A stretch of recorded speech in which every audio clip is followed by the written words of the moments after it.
Recording. আচ্ছা, তো আমরা শুরু করে দিব এখনই। কিছুক্ষণের মধ্যেই আমরা প্রোগ্রাম এখন শুরু করে দিব। আমরা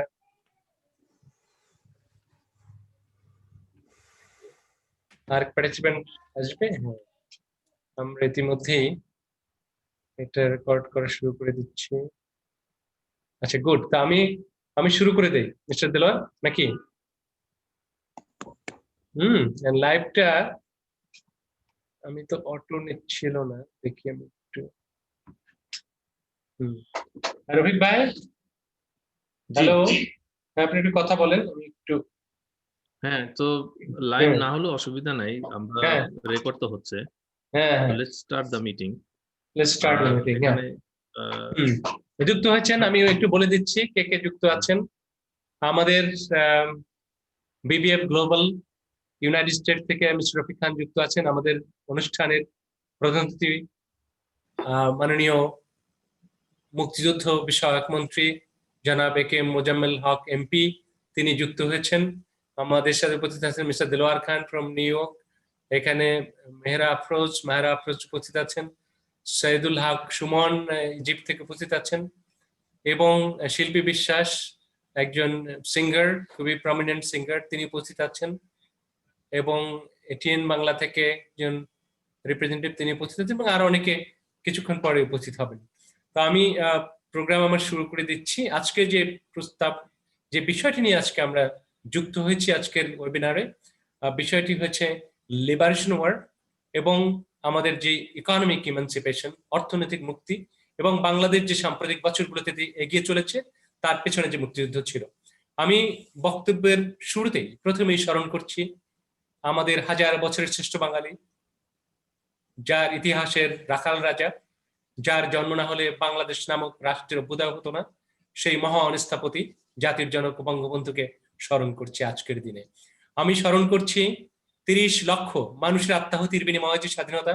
আমি স্মরণ করছি 3 লক্ষ মা বোনের সম্ভ্রমের বিনিময়ে যে স্বাধীনতা। এবং মুক্তিযুদ্ধে ক্ষুদ্র থেকে ক্ষুদ্রতর পর্যায়ে যাদের অবদান রয়েছে, প্রত্যেককে আমি শ্রদ্ধা করে এই মুহূর্তে স্মরণ করছি। তো আমরা আজকে যে বিষয়টি নিয়ে আলোচনা করব, সেই আলোচনার বিষয় হচ্ছে লিবারেশন ওয়ার এবং বাংলাদেশের ডেভেলপমেন্ট, বা বাংলাদেশ যে একটি অনন্য উচ্চতায় বাংলাদেশ আজকে পৌঁছে যাচ্ছে আস্তে আস্তে করে, সেই বিষয় নিয়ে কথা বলবো। সেই বাংলাদেশের যে ইকোনমিক ইমানসিপেশন, বা মধ্য আয়ের দেশে উন্নীত হওয়া, বা একটি উন্নত দেশে উন্নত হওয়া, সেটি সম্ভব হতো না কখনোই যদি আমাদের মুক্তিযুদ্ধ না হতো এবং বাংলাদেশ স্বাধীন না হতো। সেই আয়োজনে আজকের অনুষ্ঠানে প্রধান অতিথি হিসেবে আমন্ত্রিত হয়ে এসেছেন আমাদের বাংলাদেশ সরকারের মুক্তিযুদ্ধ বিষয়ক মন্ত্রী জনাব এ কে মোজাম্মেল হক এমপি, যিনি সবসময় একজন অত্যন্ত সজ্জন ব্যক্তিত্ব। সবসময় তাকে আমন্ত্রণ জানালেই আমাদের আমন্ত্রণে তিনি সাড়া দেন। তিনি আর কেউ নন, আমাদের অত্যন্ত প্রিয় ভাজন। তিনি মন্ত্রীর বাইরেও একজন অত্যন্ত সজ্জন ব্যক্তিত্ব। জনাব এ কে মোজাম্মেল হক এমপি, আপনাকে স্বাগত জানাই। আমি এইবারে আমি স্বাগত জানাই দেলোয়ার খান ফ্রম নিউ ইয়র্ক, তিনি যুক্ত আছেন। মিস্টার রফিক খান, বিবিএফ গ্লোবালের সিইও, নিউ ইয়র্ক থেকে তিনি যুক্ত হয়েছেন, তাকে স্বাগত জানাই। বিভিন্ন দেশ থেকে আমাদের বিবিএফ গ্লোবালের লিডার্সরা তারা যুক্ত হয়েছেন। Mister Saidul Haque Sumon from Egypt, তিনি যুক্ত হয়েছেন, এবং অনেকে আস্তে আস্তে করে আরো অনেক দেশ থেকে আমাদের যুক্ত হবেন। তো আমি এখন একটু আমন্ত্রণ জানাতে চাই এই বিষয়ে সবিশেষ বলবার জন্য। প্রথম শুরু করতে চাই mister Rafiq Khan, CEO, BBF global, New York. Mister Rafiq Khan, আপনি যদি শুরু করেন। ধন্যবাদ মাসুদ ভাই। শুরুতে আমি সকল মুক্তিযোদ্ধা যারা ছিলেন আজকে আমাদের সাথে নেই, তাদেরকে সম্মান জ্ঞাপন করে আজকের অনুষ্ঠান শুরু করতে চাচ্ছি। আমার আব্বা হাফিজুর রহমান খান ছিলেন একজন মুক্তিযোদ্ধা। উনি ছিলেন একজন যুদ্ধাহত সৈনিক। গত কয়েক বছর আগে উনি আমাদেরকে ছেড়ে চলে গিয়েছেন, কিন্তু যার আগ দিন পর্যন্ত উনি মুক্তিযোদ্ধার কমান্ডার হিসাবে এলাকাতে কাজ করেছেন। তো ওনার মুখে শোনা, এবং আমি যখন ছোট তখন থেকে, যে স্বাধীনতার আগে দেশে ওনারা কি ধরনের সমস্যা এবং কি ধরনের নিপীড়নের সমস্যার সম্মুখীন হয়েছেন, কি স্বপ্নটা দেখেছেন যে কেন স্বাধীনতা দরকার, ওনার মুখ থেকে শুনেছি। আমরা তখন খুবই ছোট। আমরা সেই অনুভূতি আমাদের পাইনি বা আমরা সেটা দেখতে পাইনি আমাদের সরাসরি, বাট আমাদের বাবা চাচাদের কাছ থেকে শুনেছি সমস্যাগুলি, তারা কি ধরনের জীবনযাপন করেছেন বা কি ধরনের নিপীড়নের সম্ভাবনা তারা দেখেছেন। বাংলাদেশ স্বাধীনতার পরে আমি দেখেছি, যখন কয়েক বছর আগেও দেখেছি যে they are very happy about the Bangladesh, যদিও তাদের কিছু কিছু ক্ষোভ দুঃখ রয়ে গেছে, তাদের সকল আশাই হয়তো পূরণ হয়নি, কিন্তু পাশাপাশি আমার আব্বার মুখ থেকে শুনেছি যে তারা কতটা সুখী এখন এবং কতটা সাফল্য দেখতে পাচ্ছে। যাই হোক, আজকে আমাদের অনুষ্ঠানে সম্মানিত মন্ত্রী মহোদয় আছেন, উনিও একজন সাক্ষী সেই বয়স হিসেবে, সেই পাকিস্তান আমলের কি হয়েছিল এবং আজকের বাংলাদেশের উন্নয়নের বর্তমান সরকারের সাথেও আছেন, উন্নয়ন সম্পর্কে উনি জানেন। তা আমরা বরং ওনার কাছ থেকেই কিছু গুরুত্বপূর্ণ সংক্ষিপ্ত কিছু জানতে পারবো, যা আমাদেরকে সত্যি উদ্বেলিত করবে এবং আমাদের আমাদের নতুন প্রজন্মকে জানতে সহযোগিতা করবে। এই আশা রেখে আমি আমার সংক্ষিপ্ত বক্তব্য এখানে শেষ করছি। Thank you. Thank you mister Rafiq Khan. আপনাকে ধন্যবাদ জানাই। আপনি খুব সংক্ষিপ্তভাবে আপনার নিজের অভিজ্ঞতা এবং আপনার পিতা একজন বীর মুক্তিযোদ্ধা ছিলেন সে বিষয়ে আপনি সবিশেষ বলেছেন। Thank you so much. আমি না, আপনাকে পরে দেব, আপনি তো প্রধান অতিথি। আমি কয়েকজনকে যুক্ত হচ্ছেন, একজন সিঙ্গার এখানে আছেন, তার কাছ থেকে শুনবো, এবং আরো অনেকে যুক্ত আছেন। মাননীয় মন্ত্রী মহোদয়কে আমি পরে দিব, উনি আমাদের অনুষ্ঠান প্রধান অতিথি, ওনাকে পরে আমরা দিচ্ছি। সকলের কাছ থেকে শুনবো, তারপরে মাননীয় প্রধান অতিথির কাছে আমরা যাব। আমি এখন একটু সুযোগ দিতে চাই মাহেরা আফরোজ, একজন এন্টারপ্রেনিয়র, উইমেন এন্টারপ্রেনিয়র, তিনি রিনিউয়েবল এনার্জি নিয়ে কাজ করে। আমি তার কাছ থেকে শুনতে চাই। মিস মাহেরা আফরোজ, জি, আপনি আপনার কথা বলুন। জি, আপনি ভিডিওটি অন করুন।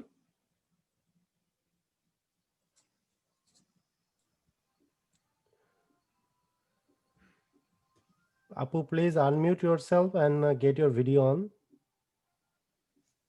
জি জি জি। আসসালামু আলাইকুম, সবাইকে ধন্যবাদ। জি স্যার, আপনি তো আমার ইন্ট্রো করে দিয়েছেন এন্টারপ্রেনার। আমি একজন এন্টারপ্রেনার হিসেবে কাজ করতে চাচ্ছি বাংলাদেশের এনার্জি সেক্টরে। আমি কাজ করছি, ক্ষুদ্র ক্ষুদ্র ভাবে কাজ করে যাচ্ছি। তো এরকম একটা প্রোগ্রামে অংশগ্রহণ করার সুযোগ দানের জন্য বেটার বাংলাদেশ ফাউন্ডেশনের কাছে আমি কৃতজ্ঞতা প্রকাশ করছি। আমাদের এখানে মাননীয় মন্ত্রী মহোদয় আছেন, তাকে অভিনন্দন। আমাদের প্রোগ্রামে সকল অতিথিদের অভিনন্দন জানিয়ে আমি আমার কিছু বলার, আমি কি ডিটেলসে কিছু বলবো নাকি সংক্ষেপে বলে রেখে দিই? বলেন বলেন, আপনি আপনার মতো করে বলেন। জি। আচ্ছা, আমাদের আজকের বিষয় হচ্ছে মুক্তিযুদ্ধ এবং বাংলাদেশের উন্নয়ন। বাংলাদেশের উন্নয়ন। সেক্ষেত্রে আমি যদি এন্টারপ্রেনার দৃষ্টিকোণ থেকে বলি, আমার যে স্টার্টিংটা শুরু হয়েছিল, আমি খুবই নিউ কামার। আমার 1 বছর হলো, আমার ট্রেড লাইসেন্স আমি করেছি 1 বছর হলো। তো ওইরকম ভাবে ফ্র্যাঙ্কলি সে আমি ওইরকম ভাবে কোনো সাপোর্ট না পাই নাই আমি কারো কাছে। আজকে আপনার মাধ্যমে আমি এখানে আসতে পেরে নিজেকে খুবই গর্বিত বোধ করছি যে আপনি সুযোগটা দিয়েছেন একজন একদম ক্ষুদ্র একটা মানুষকে এই প্রোগ্রামে এতগুলা মানুষের সামনে এনে। আপনাকে আবারও ধন্যবাদ স্যার মাসুদ খান। আর জি, আমি শুরু করেছিলাম, আমার কোম্পানিটার নাম হচ্ছে পূর্ণতা কনসাল্টিং ফার্ম। আমি শুরু করেছিলাম ছোট ছোট ডকুমেন্টেশন লেখার কাজ, মিনিস্ট্রি লেভেল থেকে শুরু করেছিলাম। তো তারপরে আস্তে আস্তে কিছু প্রজেক্ট করার চেষ্টা করছি। প্যান্ডেমিকে ত্রাণও দিয়েছি, উইন্টার ক্লথ ডিস্ট্রিবিউশন করেছি। এগুলো হলো আমার অ্যাক্টিভিটি। মেইনলি আমার কনসাল্টিং ফার্ম এনার্জি সেক্টরে কাজ করে থাকে। এই তো আজকে এখানে এসে আমি খুবই আনন্দিত। জি, আশা করি প্রোগ্রামটা খুব ভালোভাবে চলবে। আমি আপনার কাছে জানতে চাইবো যে আপনি এই প্রজন্মের মানুষ হিসেবে আমাদের যে 1971 সালে যে মুক্তিযুদ্ধ হয়েছিল, সেই মুক্তিযুদ্ধে 30 লক্ষ মানুষের আত্মাহুতি এবং 3 লক্ষ মা বোনের যে সম্ভ্রম, আপনি নিজেও একজন নারী, তাদের বিনিময়ে আমরা এই স্বাধীনতা অর্জন করেছি। এবং আমরা জানি ইতিহাসের রাখাল রাজা বঙ্গবন্ধু শেখ মুজিব, যার জন্ম না হলে তো বাংলাদেশের স্বাধীনতা না। সেই বিষয়ে আপনার কোনো মন্তব্য আছে কিনা একজন ইয়াং এন্টারপ্রেনিউর হিসেবে? অবশ্যই মন্তব্য আছে, মন্তব্য কেন থাকবে না। আপনি কি মনে করেন? জি, আজকে যদি আমরা স্বাধীন না হতাম, আমি তো এই জি, পর্যায়ে আসতে পারতাম না। জি, অবশ্যই সেটাই জানতে চাচ্ছি আপনার কাছে। জি, হ্যাঁ, অবশ্যই আমি স্বাধীন, আমি কাজ করার সুযোগ পাচ্ছি, আমি স্বাধীনভাবে কাজ করতে পারতেছি আমাদের মুক্তিযুদ্ধ হওয়ার কারণে। না হলে তো আমি করতে পারতাম না। আমি বাংলা ভাষায় কথা বলতে পারতেছি স্বাধীনতা অর্জনের জন্য, ভাষা শহীদদের আত্মত্যাগের কারণে। আমি আজকে এখানে বসে আছি সেই মুক্তিযুদ্ধের কারণে। এটা তো বলার অপেক্ষায় রাখে না। সেদিক থেকে তো মানে আমি খুবই জি, আন্তরিকতার সাথে বলতে চাচ্ছি আমাদের মন্ত্রী মহোদয়কে, এই যে স্বাধীনতা ও আমাদের বাংলাদেশ স্বাধীন হয়েছে আমাদের এত স্যাক্রিফাইসের, আমরা যদিও ওইরকম ভাবে আমি বা আমরা আমাদের জেনারেশনরা তো ওই যুদ্ধটা দেখি নাই, কিন্তু আমরা তো শুনেছি কতটা ভয়াবহ ছিল, নৃশংস ছিল। সেখান থেকে এত সুন্দর একটা উন্নয়নের ধারা চলে আসতেছে স্টেপে স্টেপে। তো আমি খুবই জি, বাংলাদেশের নাগরিক, একজন নাগরিক হিসেবে প্রথমে আমি গর্ববোধ করি, তারপরে আমি এন্টারপ্রেনার হিসেবে গর্ববোধ করি যে আমি এই সেক্টরে কাজ করার সুযোগ পেয়েছি, স্বাধীনতার থ্যাংক জন্য ইউ। সুযোগ পেয়েছি। অসাধারণ, অসাধারণ, থ্যাংক ইউ সো মাচ। আমি আমাদের এই অনুষ্ঠানে আরেকজনকে আমন্ত্রণ জানিয়েছি, যিনি, তার সঙ্গীত শুনে আমি নিজেই অভিভূত। তিনি একটি গান গেয়েছেন, সেই গানটি আজকে উনি পরিবেশন করবেন এবং তার কাছ থেকে আমরা কিছু কথা শুনতে চাই। তিনি আর কেউ নন, তিনি বিভিন্ন রেডিও, টেলিভিশন গান আপনি করে থাকেন এবং খুব। শুনুন, আমাকে 8টার সময় আরেকটা প্রোগ্রামে দিতে হবে। যে আপনাকে আমি ছেড়ে দেব, তার আগে এই শিল্পীর গানের মধ্য দিয়েই আপনাকে আমি আমন্ত্রণ জানাবো। শিল্পী বিশ্বাস, তিনি একজন সিঙ্গার। আমি একটু মাইক্রোফোনটি আপনি আনমিউট করে আপনি কথা বলুন। শিল্পী বিশ্বাস, জি। আগে যে তারপর আমরা মন্ত্রী মহোদয়ের কাছে যাব, তারপর আমরা মন্ত্রী জি, জি, আগে যিনি বললেন এন্টারপ্রেনার জি। লেডি, ওনার নাম কি? ওনার নাম হলো মাহেরা আফরোজ। মাহেরা আফরোজ। এখন শুনবেন একজন শিল্পী, তিনি একটি গান গেয়েছেন, অসাধারণ গান বাংলাদেশের জন্য। সেই গানটি আজকে শুনবো। আপনার ইয়েটা আনমিউট করুন শিল্পী বিশ্বাস, আপনার মাইক্রোফোনটি আনমিউট করে তারপর কথা বলুন, আমরা শুনতে পাচ্ছি না। আপনার মাইক্রোফোনটি আনমিউট করুন। জি, আচ্ছা, এখন শোনা যাচ্ছে। জি, সবাইকে আমার সশ্রদ্ধ প্রণাম, সালাম, আদাব। আমি শিল্পী বিশ্বাস, সঙ্গীত শিল্পী। আমি গান করছি রেডিও, টেলিভিশনে, বাংলাদেশ টেলিভিশনেও আছি। তো বাংলাদেশকে ভালোবাসি। আমি বিভিন্ন ধরনের গান করি। ভালো থাকো বাংলাদেশ শিরোনামে আমার 16ই ডিসেম্বরে আমার একটি গান এসছে। গানের কথা লিখেছেন শ্রদ্ধেয় রবিউল ইসলাম জীবন, আর গানটা সুর সঙ্গীত করেছেন রোজেন রহমান। গানটা আমি গেয়েছি, গানটা আমার ইউটিউব চ্যানেলে আছে, শিল্পী বিশ্বাস মিউজিক চ্যানেলে। তো আমি গানটা একটু গাইছি। জি, গান। ভালো থাকো বাংলাদেশ, ভালো থাকো, ভালো থাকো বাংলাদেশ, ভালো থাকো। ধর্ম বর্ণ নির্বিশেষে লাল সবুজের আলোয় ভেসে, ধর্ম বর্ণ নির্বিশেষে লাল সবুজের আলোয় ভেসে, প্রাণে প্রাণে স্বাধীনতা স্বপ্নগুলো আঁকো।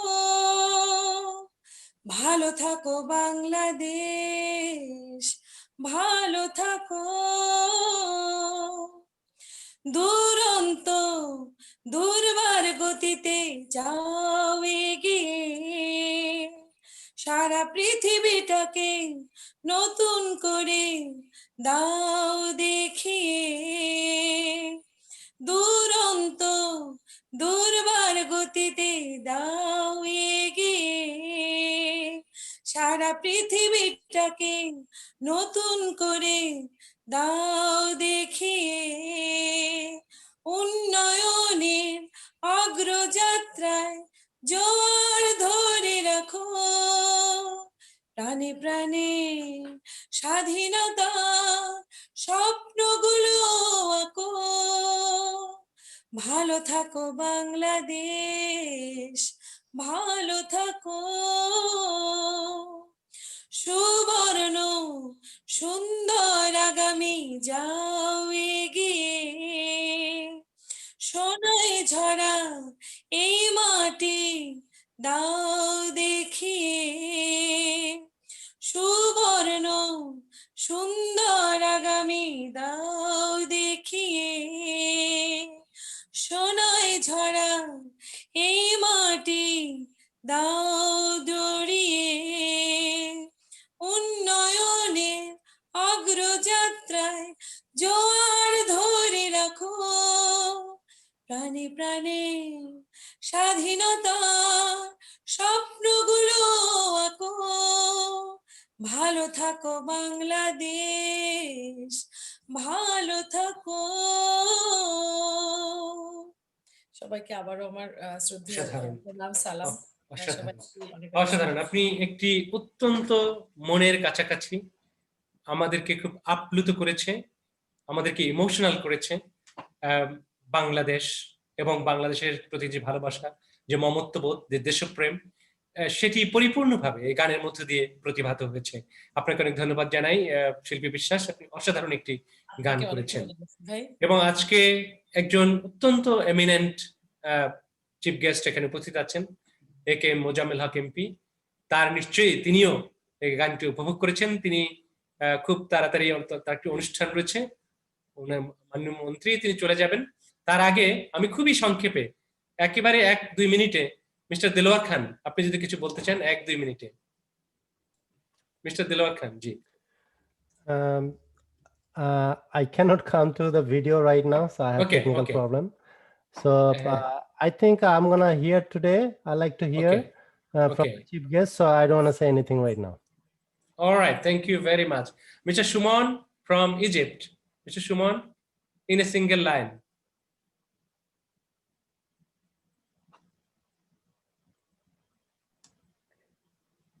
হ্যালো, আসসালামু আলাইকুম। জি। আমিও সবাইকে শুভেচ্ছা জানিয়ে আমিও বলতে জি। চাই যে আমাদের প্রধান মাননীয় অতিথি মন্ত্রী। চিফ গেস্ট যে আছে মাননীয় মন্ত্রী স্যারের কাছে কিছু শুনতে চাই। অসাধারণ, অসাধারণ, থ্যাংক ইউ সো মাচ, এতটুকুই যথেষ্ট। ওকে, আমি এখন আমন্ত্রণ জানাতে চাই আমাদের এই ওয়েবিনারের অনুষ্ঠানের প্রধান অতিথি এবং আজকের যে অনুষ্ঠানটি লিবারেশন ওয়ার এবং বাংলাদেশের ডেভেলপমেন্ট এই টাইটেলে যুক্ত করা হয়েছে, সেই অনুষ্ঠানের মাননীয় প্রধান অতিথি একে মোজাম্মেল হক এমপি। তিনি মুক্তিযুদ্ধ বিষয়ক মন্ত্রণালয়ের মাননীয় মন্ত্রী হিসেবে নিযুক্ত আছেন। মাননীয় মন্ত্রী, আপনি আপনার বক্তব্য শুরু করতে পারেন। মাননীয় মন্ত্রী, আপনার মাইক্রোফোনটি আনমিউট করতে হবে। হ্যালো, জি।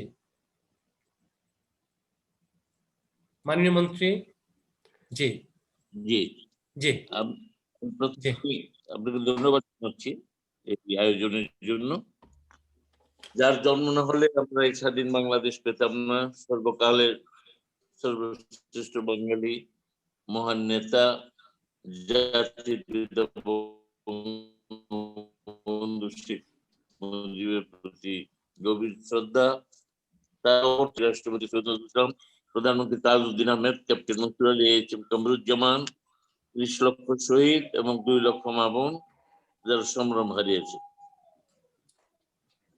বঙ্গবন্ধু নিছক একটি পতাকা বা একটা ভূখণ্ড, একটি জাতীয় সঙ্গীত এই জন্য দেশের স্বাধীনতার কথা বললেন নাই।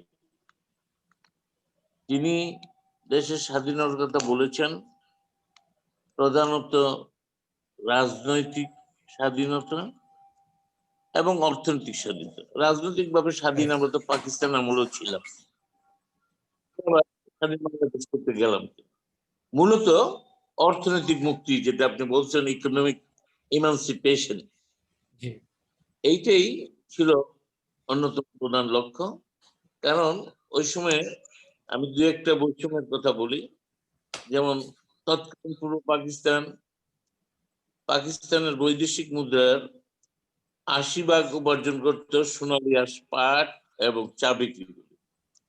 আর পশ্চিম পাকিস্তান তুলা বিক্রি করে উপার্জন করতো 20 ভাগ। খরচ হওয়ার সময় পূর্ব পাকিস্তানের খরচ হতো মাত্র 18 ভাগ, 80 ভাগ উপার্জন করতো, 18 ভাগ ফেরত পেত। আর পশ্চিম পাকিস্তান উপার্জন করতো 20 ভাগ, নিয়ে যেত 82 ভাগ। লোক সংখ্যার দিকে আমরা ছিলাম 56 ভাগ, সেনাবাহিনীতে আমাদের সংখ্যা ছিল মাত্র 7 ভাগ। ওরা ছিল 44 ভাগ, সেনাবাহিনীতে ওদের সংখ্যা ছিল 93 ভাগ। এতেই বোঝা যায় যে সর্বক্ষেত্রে যে বৈষম্য, এই বৈষম্যের বিরুদ্ধে এবং অর্থনৈতিক অবস্থাও দুই অঞ্চলের মানুষের মধ্যে সর্ব ব্যাপারেই যে বৈষম্য ছিল, সেই বৈষম্য দূর করার কারণেই বঙ্গবন্ধু এই স্বাধীনতার ডাক দিয়েছিল। আজকে আমরা কি পর্যায়ে আছি? সেদিন আমাদের 21 লক্ষ মেট্রিক টন খাদ্য ঘাটতি ছিল। দেশ যেদিন স্বাধীন হয় 7.5 কোটি লোক আমরা ছিলাম, এখন আমরা 17 কোটি লোক। খাদ্য ইনশাল্লাহ ঘাটতি নিয়ে আমরা আশা করছি আমাদের এই মেয়াদকালে, আমাদের আরো 3 বছর সামনে আছে এই মেয়াদের, এর মধ্যে আমরা বিদেশের খাদ্য রপ্তানি করি। মাছ আমরা পৃথিবীর মধ্যে 4র্থ অবস্থানে আছি মাছ উৎপাদনের ক্ষেত্রে, সবজি উৎপাদনের ক্ষেত্রে 3য় অবস্থানে আছি সারা পৃথিবীতে।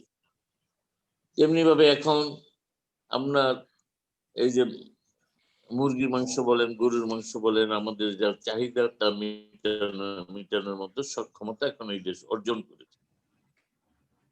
আমরা ধরেন যাতায়াত ব্যবস্থা, প্রতিটা গ্রামে রাস্তা আমরা পৌঁছে দিয়েছি, প্রতিটা বাড়িতে বিদ্যুৎ ইনশাল্লাহ চলে গেছে। গ্রামের প্রত্যেকটা প্রাইমারি স্কুল আজকে বহুতল ভবন হয়েছে, প্রত্যেকটা হাই স্কুল বহুতল ভবন হয়েছে, মাদ্রাসাগুলো তাই। মসজিদ, মন্দির, কবরস্থান সবকিছুই উন্নয়নের ছোঁয়া লেগেছে। এবং বিশেষ করে জাতীয়ভাবে আমরা পদ্মা সেতুর আমরা অবকাঠামো তৈরি শেষ হয়েছে।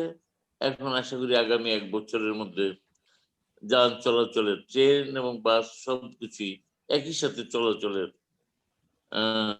ইনশাল্লাহ সম্ভব। আমাদের মাটি পানির নিচ দিয়ে টানেল হচ্ছে কর্ণফুলীতে, যে আজকে ফ্লাইওভার, ঢাকা শহরে এত যানজট, কোনো লোক কর্মস্থলে যেতে হলে 1-1.5 ঘন্টার নিচে কেউ যেতে পারে না ঢাকা শহরে। এবং আমার বাড়ি গাজীপুর যেতে হলে আমাকে প্রায় 2.5 ঘন্টা হিসাব করে করতে বেরোতে হয়, যে 2.5 ঘন্টা সময় লাগবে এই 25 কিলোমিটার রাস্তা যেতে। সেই জন্য খুব দ্রুত গতিতে ফ্লাইওভারের কাজ হচ্ছে, রেলের কাজ, মেট্রো রেলের কাজ হচ্ছে, এবং রাস্তা যাতে সম্প্রসারণ করা যায়। এই ভবিষ্যতে আমরা মেট্রো রেলের পরে পাতাল রেলের কথা এখন ভাবছি, যে পাতাল রেল হবে এবং ঢাকা শহরে বাংলাদেশের কোন স্থান থেকেই কোনো বাস, ট্রাক ইত্যাদির মালবাহী কিছু ঢুকতে পারবে না। 4 জায়গায় 4টা বড় আকারের আপনার ওই ট্রাক স্ট্যান্ড, বাস স্ট্যান্ড ইত্যাদি হবে। সেখান থেকে শুধু টাউন সার্ভিস ঢাকা শহরের লোক যাতায়াত করতে পারে। এই যে বর্তমানে যে সংকট, মহাসংকট মানুষের যাতায়াত, বিশেষ করে মহানগরে রাস্তাঘাটের অবস্থা, গ্রাম অঞ্চলে আপনি যদি যান মানসম্মত রাস্তা পাবেন, ঢাকা শহরে কিন্তু এখনো সেই অবস্থাটা হয় নাই। সেটা হওয়ার জন্য বহু পরিকল্পনা নেওয়া হচ্ছে এবং অনেকগুলোর কাজ শুরু হয়ে গেছে। ইনশাল্লাহ সেগুলো যদি সমাপ্ত করা যায় তাহলে আমাদের অর্থনীতি, আজকে যে আমেরিকা একদিন বলতো যে বটমলেস বাস্কেট, সেই আমেরিকার সাবেক প্রেসিডেন্ট ওবামা যখন গিয়েছেন তার পিতৃভূমিতে সেই কেনিয়াতে, তিনি বলেছেন ফলো বাংলাদেশ, ফলো শেখ হাসিনা। তোমাদের দেশকে উন্নত করতে হলে আমাদের মাননীয় প্রধানমন্ত্রী 26টা আন্তর্জাতিক স্বীকৃতি পেয়েছেন, পুরস্কৃত হয়েছে Correct. অনেকগুলো আন্তর্জাতিক ভাবে। এটা কিন্তু আওয়ামী লীগের লোকেরা বা বাংলাদেশের নাগরিকদের, অর্থাৎ তার রাষ্ট্র পরিচালনায় তার যে দক্ষতা, এদেশের অর্থনৈতিক Absolutely. দক্ষতা। আজকে আমাদের রিজার্ভ যে পরিমাণ ইনশাল্লাহ বৃদ্ধি পেয়েছে, যে পরিমাণ বৈদেশিক মুদ্রা আমরা আমাদের যারা প্রবাসী বাঙালি আছেন, জি ওনারা যে রেমিটেন্স পাঠাচ্ছেন, আমাদের দেশের অর্থনীতি কিন্তু এখন ঘুরে দাঁড়িয়ে। জি আমরা ছোট জুতা পাই দিয়ে লোক গ্রামে তো আমরা দেখিনি, ছোটবেলায় আমি দেখিনি যে কেউ জুতো পরে, সবাই খালি পায়ে চলতো। একমাত্র খুবই বিশিষ্ট ব্যক্তির বাড়িতে বেড়াতে গেলে জুতা হাতে করে নিয়ে গিয়ে বাড়ির আশেপাশে গিয়ে পা দিত, মানে কোনো রাস্তাঘাট ছিল না, আমি তো বলছি। কারেক্ট। আজকে সেই অবস্থাটা এখন পরিবর্তন হয়েছে, মানুষের মানে জীবনযাত্রা ইনশাল্লাহ মানসম্মত হয়েছে। তবে আমরা এখানে পরিতৃপ্ত নই। আমরা মনে করি না যে বঙ্গবন্ধুর যে স্বপ্ন দেখেছিলেন যে মানুষের যে মৌলিক চাহিদা, আর কাপড়, বাসস্থান, শিক্ষা, চিকিৎসা, সেগুলো রাষ্ট্র শতভাগ নিশ্চিত করবে, আমরা কিন্তু সেই পর্যায়ে যেতে পারি। ৭৫ সালে 15ই আগস্ট বঙ্গবন্ধুকে হত্যা করার পর যারা রাষ্ট্রীয় ক্ষমতা এসছে, তারা কিন্তু এই মুক্তিযুদ্ধের চেতনাকে ধারণ করে নাই, সংবিধানকে মানে নাই, বরঞ্চ বঙ্গবন্ধুর খুনিদের তারা পুরস্কৃত করেছে। এটা আবার একটা ধর্মভিত্তিক রাষ্ট্র বানানোর জন্য পাকিস্তানের 24 বছর যে ধর্মের নামে মানুষকে শোষণ করেছে, শাসন করেছে এবং অধিকার সব কেড়ে নিয়েছিল, সেই ধর্মের নামে আবার রাজনীতি চালু করে এই জিয়াউর রহমান সাহেব 10 বছর, এরশাদ সাহেব 10 বছর, বেগম খালেদা 30 বছর তারা রাষ্ট্রীয় পরিচালনা করে। এই 50 বছরের মধ্যে তাদের দেশ অনেক পিছিয়ে গেছে। এখন এই একটা বিধ্বস্ত অবস্থা থেকে, অর্থনৈতিকভাবে বিধ্বস্ত অবস্থা থেকে আজকের সফল রাষ্ট্রনায়ক দেশরত্ন শেখ হাসিনা রাষ্ট্রীয় দায়িত্ব গ্রহণ করার পর রাষ্ট্রের পার ক্যাপিটা ইনকাম বলেন ইনশাল্লাহ বৃদ্ধি পেয়েছে। এমনকি আমরা আমাদের পার্শ্ববর্তী রাষ্ট্র ভারতকে আমরা ইনশাল্লাহ ছাড়িয়ে গিয়েছি। মানুষের গড় আয়ু যেটা 48 বছর আগে 48 বছর ছিল, 46 বছর ছিল যখন 72 সালে, সেটা এখন 74 বছরের গড় আয়ু চলে গেছে। শিক্ষার হার যেখানে 36 ভাগও ছিল না আমরা ক্ষমতার সময়, এখন 70 ভাগের উপরে চলে আসছে। মাতৃ মৃত্যুর হার বলেন, শিশু মৃত্যুর হার বলেন, সেটা বিশ্বমানে আমরা চলে গেছি, অর্থাৎ এখন সেগুলো অনেক নেমে আসছে। এখন আমাদের যে দারিদ্র সীমার নিচে প্রায় 18 ভাগ লোক এখনো বাস করে, হত দরিদ্র যেগুলো। এই অবস্থা থেকে ফিরিয়ে আনার জন্য এখন আজকের মাননীয় প্রধানমন্ত্রী গ্রামে গ্রামে কমিউনিটি হেলথ ক্লিনিক করেছে, যার মাধ্যমে প্রায় প্রতিটি গ্রামে এই ক্লিনিকের মাধ্যমে স্বাস্থ্য সেবা দেওয়া হয়। 33 ধরনের ঔষধ বিনা পয়সায় দেওয়া হয়, অর্থাৎ গ্রামের যে সাধারণ মানুষ তারা স্বাস্থ্য সেবা পাচ্ছে। যদিও ঢাকার চিত্র ভিন্ন, করোনা ভাইরাসের কারণে অন্যান্য চিকিৎসা একেবারে ধস নেমেছে, এটা বলার চলে। ডাক্তার ঠিক মতো পাওয়া যায় না, তাদের জীবনও সংকটাপন্ন। যাই হোক, গ্রামের অবস্থা কিন্তু দেখেন, এই যে জানুয়ারি মাসের 1 তারিখে, অবশ্যই এবছর যেহেতু স্কুল বন্ধ, 16 তারিখে খুলবে, 10ম শ্রেণী পর্যন্ত বিনা পয়সায় প্রত্যেকটা ছেলে মেয়ের কাছে বই পৌঁছে দেওয়া, ধনী গরিব। পৃথিবীতে আর কোন রাষ্ট্র এই কাজটা করতে পারেনি।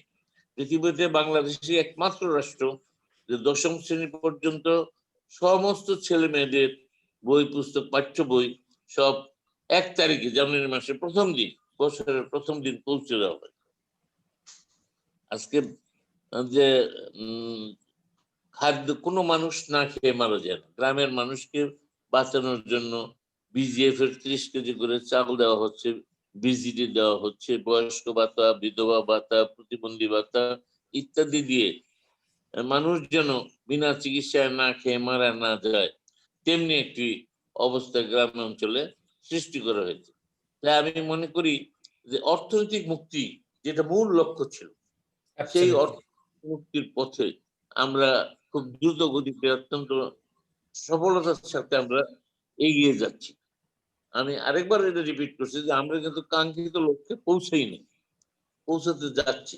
তবে যদি এই লিডারশিপ থাকে, আজকে মাননীয় প্রধানমন্ত্রী দেশরত্ন শেখ হাসিনা যেভাবে নেতৃত্ব দিয়ে এই অর্থনৈতিক মুক্তির দিকে এগিয়ে যাচ্ছেন, এই ধারা যদি অব্যাহত থাকে, তাহলে দেখেন আমরা মাননীয় প্রধানমন্ত্রী কত ভিশনারি, উনি কি করতে চান, 2021 সালে কি করবেন, এই যে টার্গেট আগে বলেছেন। 31 সালে কোথায় দেশকে নিয়ে যেতে চান তার টার্গেট দেওয়া আছে। 41 সালে কোথায় যাবে, এমনকি 2100 সালে মানে কোথায় যাবে 100 বছর পরে, এখন থেকে 80 বছর পরে, সেই পরিকল্পনা নেওয়া আছে। এর অর্থ এ নয় যে এই সরকার সবসময় থাকবে বা মাননীয় প্রধানমন্ত্রী আরো 80 বছর বেঁচে থাকবেন, তা নয়। কথাটা হচ্ছে যে রাষ্ট্রের যদি একটা লক্ষ্য থাকে, লক্ষ্য যদি স্থির থাকে, তাহলে তা অর্জন করা সহজ, এবং আপনি গিয়ে পথ হারাবেন না। যদি আপনি জানেন যে আপনার গন্তব্য কোথায়, কোন রাস্তায় যেতে হবে, তাহলে আপনার এটা চলমান থাকবে। তাই আমাদের ওই অর্থনৈতিক চাকাকে চলমান রাখার জন্য যে পরিকল্পনা, শুধু পঞ্চবার্ষিক পরিকল্পনা, বিভিন্ন দেশ গ্রহণ করে পঞ্চবার্ষিক পরিকল্পনা, আমাদের মাননীয় প্রধানমন্ত্রী শুধু পঞ্চবার্ষিক পরিকল্পনা করেন নেই, এই 10 বছরের করেন নেই, তিনি শতবর্ষের পরিকল্পনা করেন। এটাই হচ্ছে ভিশন। এই ভিশন না থাকলে মানুষের জীবনের, আমরা ছোটকালে পড়তাম তোমার জীবনের লক্ষ্য কি, যদি আমার যদি লক্ষ্য না থাকে, এই যে আপনি আজকে এই অবস্থানে আসছেন বা আমরা এই অবস্থায় আসছি, এটা কিন্তু সব স্বাধীনতার সুফল। আসলে আমরা এই অবস্থানে আমরা কেউ আসতাম না। এবং সেই সাথে আমাদের একটা আবার লক্ষ্য ছিল, আপনার একটা অবিরত একটা প্রচেষ্টা ছিল যে আমি অন্তপক্ষে দেশের সমাজের কিছু ভালো কাজ করতে চাই, সব মানুষের জন্য কিছু করতে চাই। সেই জন্য এই মানসিকতা নিয়ে আপনি মানসিকতা ধারণ করতেন বলেই করতে পারছেন। এই জন্য আমি যেটা বুঝাতে চাচ্ছি যে মানুষের লক্ষ্য থাকতে হবে জীবনে, যে আমি হয়তো সবটুকু যদি আপনি অর্জন করতে নাও পারেন, তো কিন্তু তারপরে সাফল্য থাকবে। আমি সেটাই বলতে চাচ্ছি যে আমরা অর্থনৈতিক সফলতার জন্য, অর্থনৈতিক মুক্তির জন্য আমরা কাজ করে যাচ্ছি। এবং এই স্বাধীনতাটা আজকে আমি শেষ করছি এই বলে, দেখেন যে আবার এই ধর্মের নামে তারা যে কথাগুলো বলছে, এরা কারা? এরা খোলাফায়ে রাশিদিনের 4 জন খলিফার মধ্যে 3 জন খলিফাকে হত্যা করা হয়েছে। হত্যাকারীরাও মুসলমান ছিল। প্রত্যেক খলিফাকে হত্যা করার পরে বলতো ইসলামকে রক্ষা করার জন্য এই হত্যাকাণ্ড ঘটিয়েছে। এখন আমরা কি বলি? তাদের খারিজি বলি। তারা আসলে ধর্মের নাম ব্যবহার করেছে, কিন্তু তারা ধর্মের অনুসারী ছিলেন না, প্রকৃত কোরআন এবং সুন্নাহর অনুসারী ছিলেন না। আমরা 100 বছর আগে, আমার 150 বছর আগে বললো ইংরেজি পড়া না যায়, মুসলমানরা ইংরেজি পড়লো, আমরা 100 বছর পিছিয়ে গেল। মুসলমান জাতি কিন্তু 100 বছর পিছিয়ে গেল, ইংরেজি পড়তে তখন মানা করেছে, যেটা করলে ধর্ম চলে যাবে। 1947 সালে যখন রাষ্ট্রভাষা বাংলার জন্য আমাদের পূর্বসূরীরা আন্দোলন করে, এরা বললো যে বাংলা বিধর্মীদের ভাষা, এরা শিখলে বাংলা যদি রাষ্ট্রভাষা হয় তাহলে ইসলাম ধর্ম থাকবে না, এই কথা বললে ফতোয়া দিল যে রাষ্ট্রভাষা বাংলার বিরোধিতা করলো। 54 সালে বললো যে যুক্তফ্রন্টকে নৌকায় ভোট দিলে স্ত্রী তালাক হয়ে যাবে, লিখিত ফতোয়া দিয়েছে বিজ্ঞ আলেমরা। 70 সালে একইভাবে ফতোয়া দিয়েছে যে শেখ মুজিবকে নৌকায় ভোট দিলে ধর্ম থাকবে না, ধর্ম চলে যাবে। এমনকি আমাদের মহান মুক্তিযুদ্ধের সময় আমাদের মা বোনদের যে রেপ করেছে, সেটাকেও বলছে এটা জায়েজ, কারণ এরা যুদ্ধের সময় গনিমতের মাল, এদের মহিলারা গনিমতের মাল, তাই তাদের ভোগ করা, তাদের উপর পাশবিক নির্যাতন করা, সেটা নাকি ইসলাম সম্মত। নাউযুবিল্লাহ মিন যালিক। এই সমস্ত কথা এরা ধর্মের দোহাই দিয়ে বলেছে। এরা শহীদ মিনার বিরুদ্ধে বক্তৃতা করে যে শহীদ মিনার হলে পূজা হবে, আর ওনারা বলবে কি একজন দেশের প্রধানমন্ত্রী বলেছেন যে যদি আওয়ামী লীগ ক্ষমতায় এসে মসজিদে আজান হবে না, উলুধ্বনি হবে। এই যে মিথ্যাচার, ধর্মকে সবসময় ধর্মকে প্রতিপক্ষ হিসেবে দাঁড় করানো হয়। ধর্ম হচ্ছে আপনার ব্যক্তি জীবনের, আপনার বিশ্বাস, আপনার সেটা মেনে চলবেন। কিন্তু আপনার একটা কি কাজ করবেন, আপনার নিজের অর্থনৈতিক মুক্তি চান, সর্বত্র আমরা যখন 6 দফা দিয়েছি তখনও বলেছি যে ধর্ম থাকবে না। মানুষের যখন তার অধিকারের কথা বলে তখন ধর্মকে প্রতিপক্ষ হিসেবে দাঁড় করে। পাকিস্তানের আমলে কি শুনতাম, এই কাশ্মীর গেল, ইসলাম গেল, এই কথা বলে 23টা বছর আমাদের বাঙালিদের শোষণ করেছে। যার কারণে আমরা আজকে যেহেতু স্বাধীন, সেই জন্য আজকে মাত্রই 30 মানে মাত্র 20 বছরের কম সময় আমরা আওয়ামী লীগ রাষ্ট্রীয় ক্ষমতায়। রাষ্ট্রের অবস্থা দেখেন কোন পর্যায়ে চলে গেছে।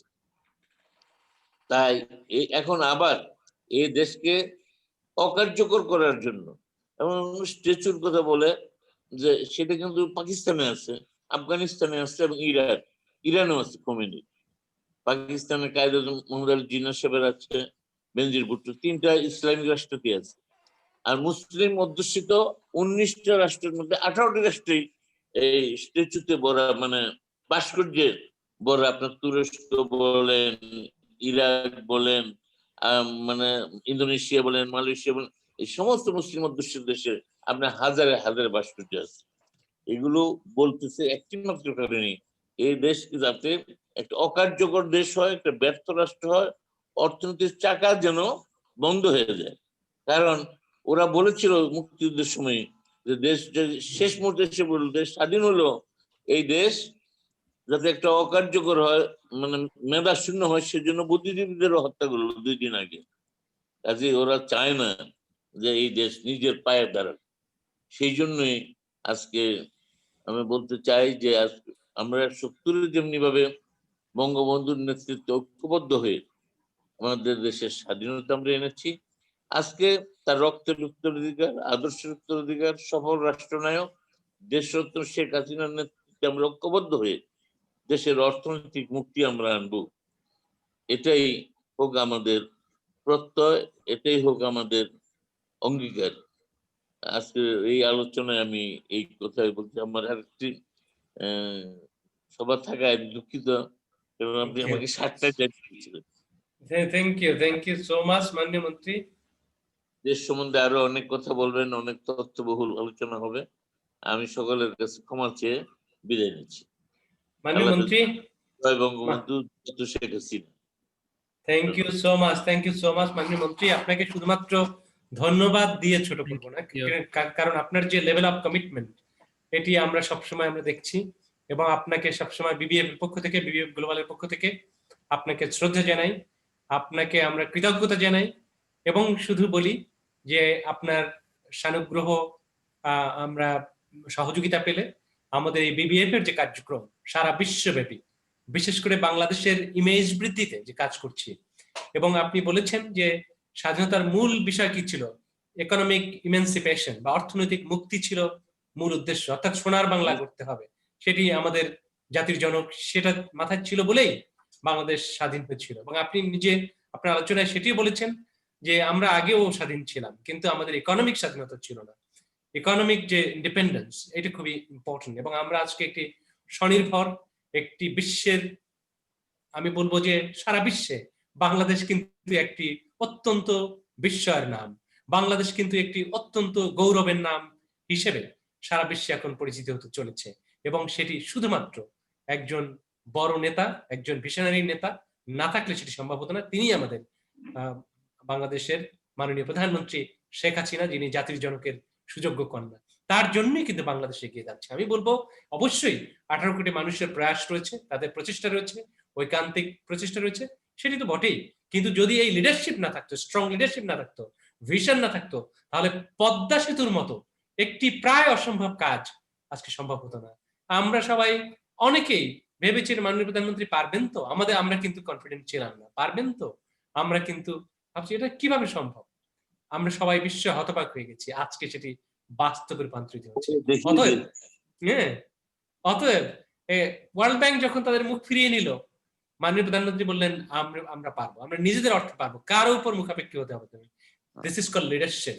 সো মাননীয় মন্ত্রী, আপনি যথার্থ বলেছেন, যদি মাননীয় প্রধানমন্ত্রী শেখ হাসিনার হাতে এই বাংলাদেশ থাকে, তাহলে বাংলাদেশ 41 সালের মধ্যে, এবং আমরা জানি যে 24 সালের মধ্যে একটি মধ্য আয়ের দেশে উন্নীত হবে, এবং 2031 সালেও একটি টার্গেট দেওয়া হয়েছে, এবং 2041 সালের মধ্যে সত্যিকার অর্থেই একটি উন্নত আধুনিক রাষ্ট্র হিসেবে আত্মপ্রকাশ করবে।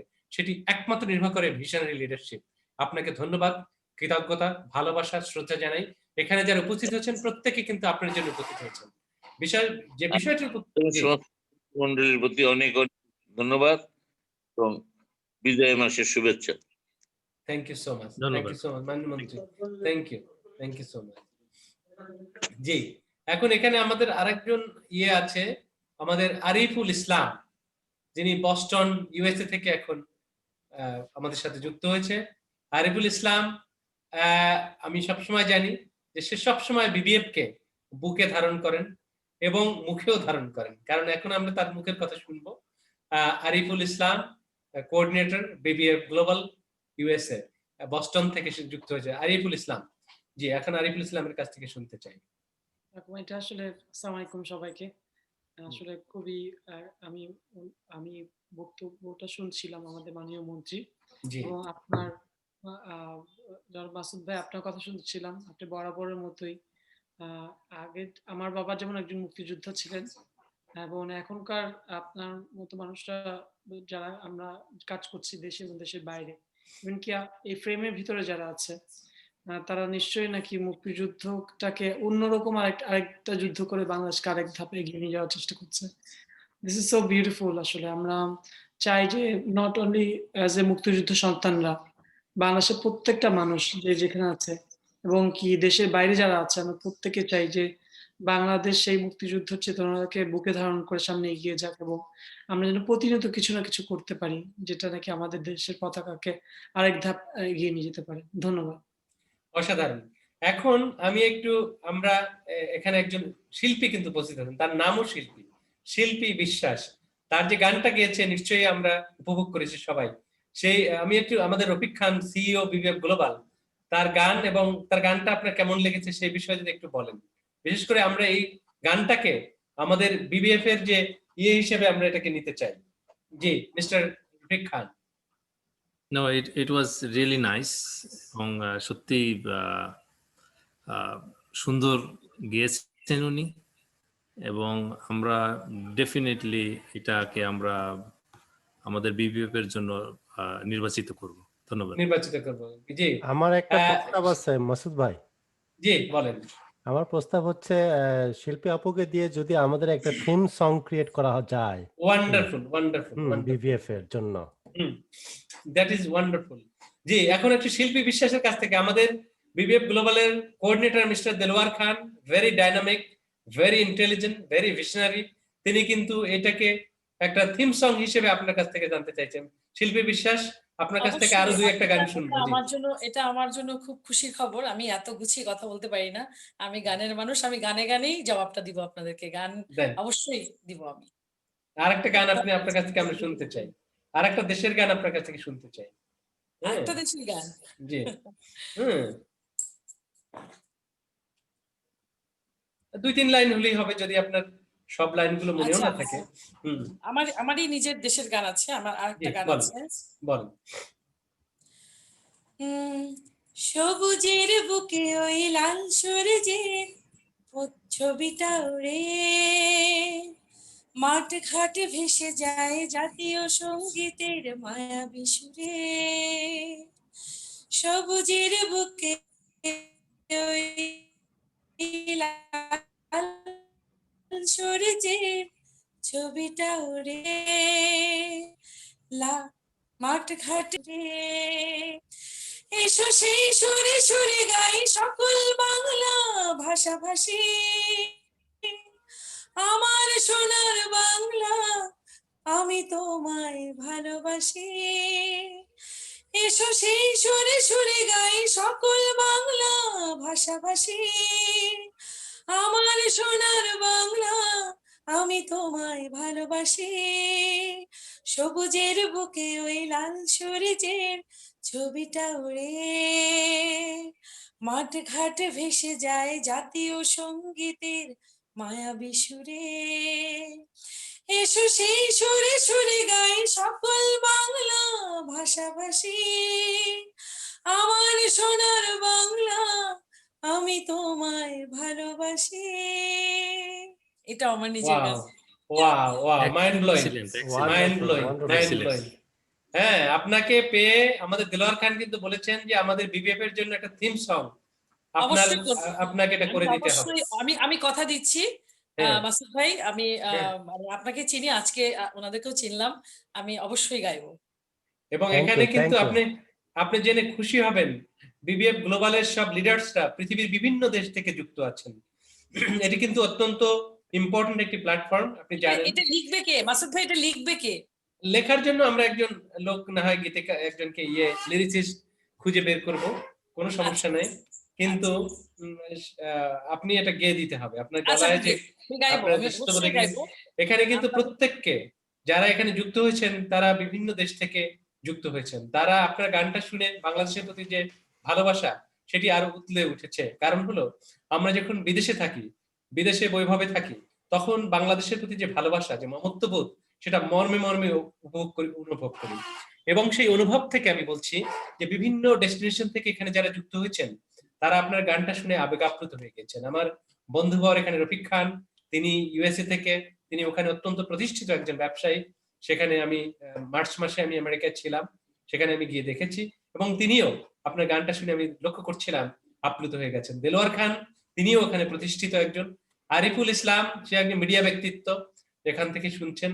সাইদুল হক সুমন, সে ইজিপ্টে কয়েকটি গার্মেন্টস এর তিনি মালিক, সে একটা আরএমজি ব্যবসায়ী, সেও কিন্তু এই গানটি শুনছে। অর্থাৎ এখানে যারা যুক্ত আছেন প্রত্যেকে কিন্তু অত্যন্ত স্বনামধন্য। এখানে মাহেরা আফরোজ, তিনি আমাদের একজন উইমেন এন্টারপ্রেনিয়র, তিনিও যুক্ত আছেন। অর্থাৎ এখানে যারা যুক্ত আছেন প্রত্যেকে কিন্তু অত্যন্ত, আমি বলবো যে খুবই খুবই খুবই, আমি বলবো তারা প্রত্যেকটা তার নিজস্ব অঙ্গনে তারা এক একজন দিকপাল বলা যেতে পারে। সেজন্য আমি আপনাকে এই ফোরামের মধ্য দিয়ে বলতে চাই যে আমরা সকলে আপনার সাথে আছি, পাশে আছি।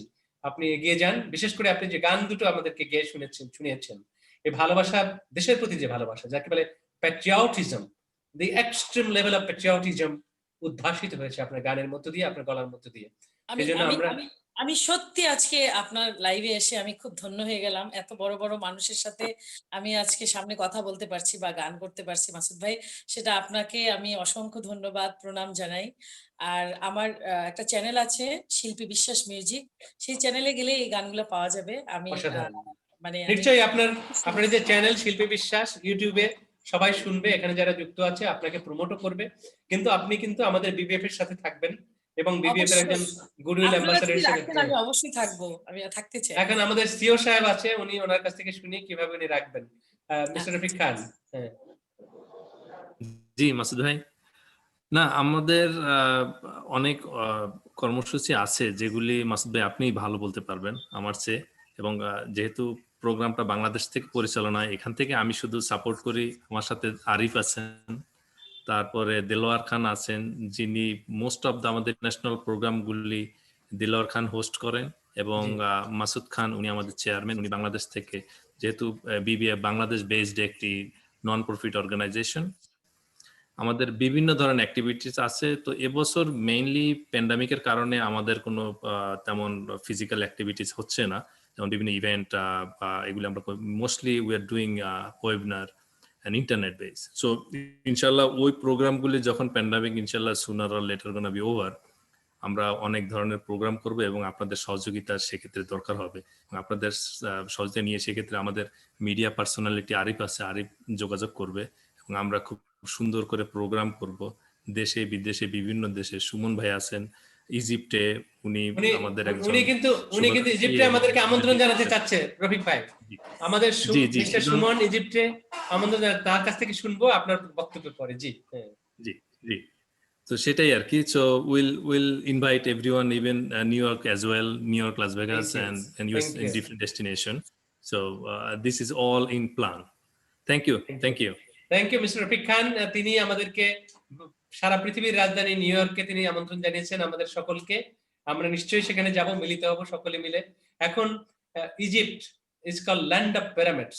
সবার কিন্তু একটি স্বপ্নের জায়গা হচ্ছে ল্যান্ড অফ পিরামিডস। তো সেইখানে আছেন, বসে আছেন আমাদের সাইদুল হক সুমন। তিনি একজন আরএমজি এন্টারপ্রেনিউর, একজন ইন্ডাস্ট্রিয়ালিস্ট। এখন মিস্টার সাইদুল হক সুমন তিনি আমাদেরকে আমন্ত্রণ জানান, তার কাছ থেকে শুনতে চাই। মিস্টার সুমন। আমি তো মাসুদ ভাই, আমার সবসময় আমি আমন্ত্রণ জানাই। এমন দুঃখের বিষয় যে আমাদের প্যান্ডামিকও আসছে, কোভিড-19 আসার পরে আমন্ত্রণ জানানোর পরও মানে মন থেকে থাকার পরও কেউ আসতে পারে না actually। আমি সবাইকে আমন্ত্রণ জানাইতেছি ইজিপ্টে আসার জন্য। আসলে একটা সুন্দর দেশ, যদিও আফ্রিকা মহাদেশের একটা দেশ, কিন্তু অনেক সুন্দর দেশ। অনেক আসলে আমি অনেকদিন ধরে আছি, 13 বছর ধরে এখানে আছি। আসলে সেকেন্ড হোমের মতো এখানে, শান্তি প্রিয় দেশ, কোনো গ্যাঞ্জাম নাই, কোনো কিছু নাই, এবং প্রাকৃতিক সৌন্দর্য আছে অনেক, ঐতিহাসিক অনেক কিছু আছে এখানে। সবকিছু মিলে এটা একটা টুরিস্ট কান্ট্রি অ্যাকচুয়ালি। এটা দেখার মতো অনেক কিছু আছে এখানে। আমি সবাইকে আমন্ত্রণ জানাই যারা আছে এখানে। আমি যে কোনো মুহূর্তে প্যান্ডামিকের এই সমস্যাগুলো যাওয়ার পরে যে কোনো মুহূর্তে আপনাদের সাথে আলোচনা করে একটা বড় প্রোগ্রাম আমরা এখানে করব বিবিএফ এর মাধ্যমে। এখানে আমাদের শিল্পী আপাও আসবে। Very good. এটার জন্য তো এটা আপনাকেও আমি এখন আমন্ত্রণ জানাইলাম আমিও। আর আমার শ্রদ্ধেয় যারা আছে, আমার লিডার যারা আছে, তারা তো আমন্ত্রণ জানাইতেছি সবসময়। এরা জানে আমি অন্তর থেকে বলতেছি, অ্যাকচুয়ালি অন্তর থেকে বলতেছি। এটা আমরা একটা প্রোগ্রাম এখানে করব, ভালোভাবে করব বিবিএফের মাধ্যমে। আপনাদের আমন্ত্রণও জানাই, পাশাপাশি আমি সহযোগিতাও চাই আপনাদের, কারণ আপনাদের সহযোগিতা তো লাগবেই। আমাকে সহযোগিতা করবেন এটা করার জন্য। আর আমরা দোয়া করি যে অতি তাড়াতাড়ি যেন আমরা এই প্যান্ডামিক থেকে মুক্তি পাই, তখন আমরা যার কর্মস্থলে ভালোভাবে ফিরে যেতে পারি, এবং আমরা যেন আমাদের লক্ষ্য উদ্দেশ্যে আগাইতে পারি আর কি। তো আমাদের প্রবাসীদের জন্য আমাদের জন্য দোয়া করবেন, যারা আছেন বাংলাদেশে অবশ্যই অবশ্যই আমাদের জন্য দোয়া করবেন। অবশ্যই। আমাদের বিবিএফ কিন্তু প্রবাসীদের নিয়ে কাজ করি আমরা, কিন্তু এখানে যারা যুক্ত আছে অনেকেই কিন্তু তারা প্রবাসী। এবং আমি বলতে চাই যে বাংলাদেশ এগিয়ে যাবার পেছনে এই যে আপনার 15 বিলিয়ন ইউএস ডলার বাংলাদেশের যে রিজার্ভ, সেটা কিন্তু এনআরবিদের জন্য। অতএব তাদের প্রতি যদি আমরা সম্মান না দেখাই, তাদেরকে শ্রদ্ধা না করি, তাদেরকে রিকগনাইজ না করি, তাহলে বাংলাদেশের যে পরিকল্পনা যে 41 সালের মধ্যে উন্নত দেশ এবং 21 সালের মধ্যে বাংলাদেশ একটি মধ্য আয়ের দেশ উন্নীত হবে, কোনো কিছু সম্ভব নয়। সেজন্য আমাদের we have huge respect to NRBs, যাদের জন্য বাংলাদেশ আজকে 15 বিলিয়ন ইউএস ডলার। এবং আমাদের মাননীয় অর্থমন্ত্রী তিনি ধারণা করছেন যে এই বছরের শেষের দিকে 21 সালের পরে বাংলাদেশের ডবল রিজার্ভ হবে আর কি। তো সেজন্য আমি বলতে চাই, এখন আমাদের মিস্টার দেলোয়ার খান, উনি সবসময় খুবই মিনিংফুল কথাবার্তা বলেন, তো ওনার কাছ থেকে একটু শেষের দিকে আমরা শুনতে চাই যে আমাদের পরিকল্পনা, এবং আমরা আমাদের এখানে ওই জার্মানি থেকে আব্বাস ভাই আব্বাস আছে। কই আব্বাস ভাইকে দেখতেছি না, আব্বাস ভাইকে তো দেখতে পাচ্ছি না, কই? জি, কথা বলেন আব্বাস ভাই। আব্বাস ভাই, আরে আমাদের আসল লিডার একজন বাদ দিলে, তাহলে আমি তো দেখতে পাচ্ছি না এখানে। আমি একটু ইন্ট্রোডিউস করি আমাদের মিস্টার আব্বাস চৌধুরী। তিনি একজন অত্যন্ত প্রতিষ্ঠিত ব্যবসায়ী জার্মানিতে। জার্মানি কিন্তু ইউরোপের সবচেয়ে জায়ান্ট ইকোনমি জার্মানি। সেইখানে আমাদের আব্বাস ভাই বাংলাদেশের মুখ উজ্জ্বল করেছেন। উনি ওখানে অত্যন্ত স্বনামধন্য একজন ব্যবসায়ী, প্লাস বাংলাদেশ আওয়ামী লীগের ওখানে উনি সেক্রেটারি, জার্মান আওয়ামী লীগের। এবং তিনি, আমি বলবো যে একজন সজ্জন মানুষ। তিনি সবসময় চেষ্টা করেন বিবিএফ এর সাথে থাকবার, যতই ব্যস্ততা থাকুক। সবসময় দেখেছি বিবিএফ এর কোনো অনুষ্ঠান হলে উনি সবসময় সাথে থাকেন। এখন আর কেউ নন, আমাদের প্রিয় BBF global leader, chief coordinator in Germany, mister Abbas Chowdhury. তিনি কিছু বলবেন আমাদের উদ্দেশ্যে। আসসালামু আলাইকুম। আমি একটু আগেই আসছিলাম, কিন্তু এখানে টেকনিক্যাল কারণে ঢুকতে পারিনি, তারপরে লাঞ্চে চলে গেছিলাম। কারণ এখন তো সবাই বাসায়, একটু লাঞ্চে গেলে 2-1 ঘন্টা সময় লেগে যায়, বুঝছেন। আমি চাইছিলাম যে লাঞ্চের আগে আপনাদের সাথে বসবো। যাই হোক, ভালো লাগলো এই যে মডার্ন টেকনোলজির মধ্যে দিয়ে যে আমরা এখনো সবাই একে অন্যের সাথে মিলিত হইতে পারি, এটা সবচেয়ে আল্লাহর একটা বিশেষ রহম। নাহলে তো মানুষ ঘরের মধ্যে পাগল হয়ে যেত। কারণ যুদ্ধ চললে সারা পৃথিবী বন্ধ হয়ে যায়, আর আমরা এই প্রথম দেখলাম কোনো আওয়াজ ছাড়া সারা পৃথিবী বন্ধ হয়ে গেল। দ্যাট মিনস আমরা প্রায় 2 মাস যাবত আবার হোম কোয়ারেন্টাইন, মানে কেউ লড়তে কি কয় আপনার নড়াচড়া করতে পারছেন না, না, ফুল মুভমেন্ট নাই। শাটডাউন। কারণ আমার নিজের মেয়ে আসতে পারতেছে না, ও ইউনিভার্সিটিতে, ওরে আরেক বান্ধবীর সাথে কানেক্টেড হয়েছে, বলতেছে যে না তুমি আর ফ্যামিলির সাথে যেতে পারবে না। এগুলা সব মানে আমরা এমন একটা সিচুয়েশনে আছি ইউরোপে, এটা বলার মতো কোনো ভাষা আমাদের নাই। যাই হোক, তার মধ্যে আপনাদের সাথে দেখা সাক্ষাৎ হইলে, কথাবার্তা হইলে মনটা অনেক ভালো লাগে। আর বিশেষ করে বেটার বাংলাদেশ ফাউন্ডেশন মাসুদ ভাই যেখানে আছেন, আর তারপরে ওনার সাথে যেটা রফিক ভাই, তারপরে দুলাল ভাই, ডক্টর খান ভাই, দেলোয়ার খান ভাই, আমরা যারা বিবিএফ গ্লোবালে কাজ করতেছি, আসলে আমরা তো পলিটিক্যাল কাজও করি আর আপনাদের সাথে কাজ করে, দুইটা কাজের দিক দুই রকমের, কিন্তু তারপরেও কাজ করে আনন্দ পাই এই জন্য যে আমরা ব্যবসায়ী। আমার কানেক্টিংয়ে যদি আরেকজন ব্যবসায়ী বাইরে কোনো একটা উপকার হয় কোনো দেশে, মনে করেন আমি বিবিএফ এর মাধ্যমে দুইজনের সাথে এবার খুব কানেক্টিং ভাবে কাজ করছি। একজন যে ইজিপ্টের সুমন ভাই, তারপরে আরেকজন ছিল কি কয় আপনার অস্ট্রেলিয়াতে। আসলে ব্যবসা জিনিসটা হলো কানেক্টিভিটি যদি থাকে আপনার বিজনেস করতে পয়সা লাগে না। আপনার হলো মেইন হইলো কানেক্টিভিটি, যত বিগ কানেক্টিভিটি আছে ততটুকু আপনার থিওরিটি, যার যার একটা থিসিস, যার যার একটা লিঙ্ক আপনার একে অন্যকে হেল্প করবে। যাই হোক, আমরা যে ব্যবসায়ী মানে নন রেসিডেন্সিয়াল বাংলাদেশিরা যে বাইরের বিশ্বে যে আমরা একটা কানেক্টিভিটি সৃষ্টি করতে পারতেছি মাসুদ ভাইয়ের মাধ্যমে, কারণ আমরা ব্যস্ততা থাকি, হয়তো এত অর্গানাইজ করতে পারবো না, কিন্তু মাসুদ ভাই এটা সার্বক্ষণিক এটার সময় দেন। আর সাথে আছেন আমাদের খান ভাই নিউ ইয়র্ক থেকে, উনিও প্রচুর সময় দেন। তারপরে আছেন আমাদের আরিফ ভাই।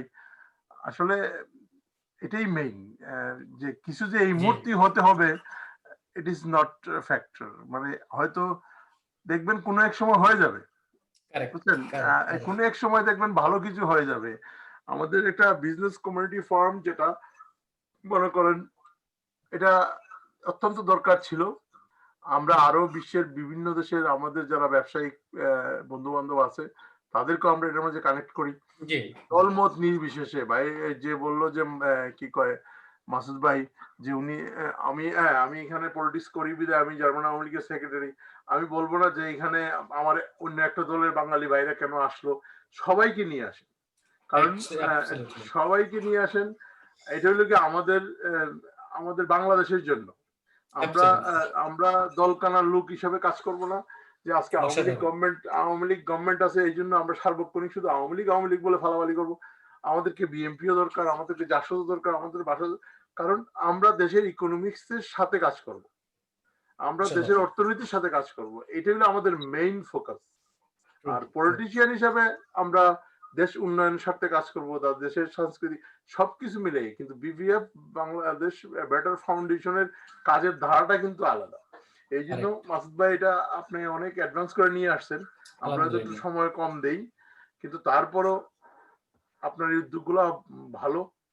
আর আমরা যদি এখন মনে করেন ফিজিক্যালি আপনার একটা কি আমাদের একটা গঠনতন্ত্র বা ওয়ার্কিং স্টাইল, বা যেমন আপনি গভর্নমেন্টের সাথে অনেক রকমের কথাবার্তা বলতেছেন বা অনেক রকমেরই কন্ট্রাক্টে যাচ্ছেন, কিন্তু গভর্নমেন্টও কিন্তু এক সময় আপনাকে চাবে যে আপনার কাছ থেকে গভর্নমেন্ট কি ফেসিলিটিটা পাচ্ছে আর আমাদের মেম্বারশিপরা কি ফেসিলিটিটা পাচ্ছে।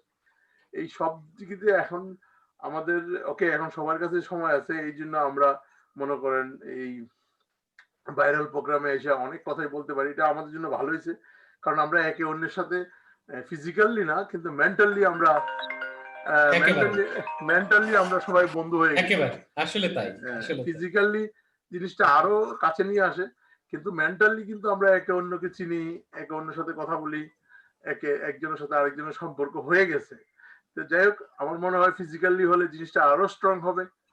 আর আপনাদের এই সময় এই কাজগুলা যে আসলে যে অত্যন্ত সুন্দর। তারপরে এখানে আজকে দেখলাম একজন মিউজিশিয়ান, আমাদের শিল্পী বিশ্বাস, হ্যাঁ দেখেন, তাহলে একজন মিউজিশিয়ান আমাদের মধ্যে আসে, ফেরদৌস ভাই আসে, সবাই আসে, কিন্তু যে এই জিনিসগুলা অত্যন্ত সুন্দর করতেছেন। এবং আমরা এখন এটাকে একটা গঠনমূলক গঠনতান্ত্রিক ইয়েতে নিয়ে আসলে পরে, কাঠামোতে নিয়ে আসলে পরে আমরা কিন্তু আব্বাস ভাই, আমরা কিন্তু এতদিন যে বিরাট সাথে যে আমাদের পার্টনারশিপ, এটা নিয়ে আমাদের এতদিন কথাবার্তা বলেছি। আজকে আমার বিরাট সাথে কথা হয়েছে যে আমাদের ফাইলটা পাস হয়ে গেছে সব দিক থেকে।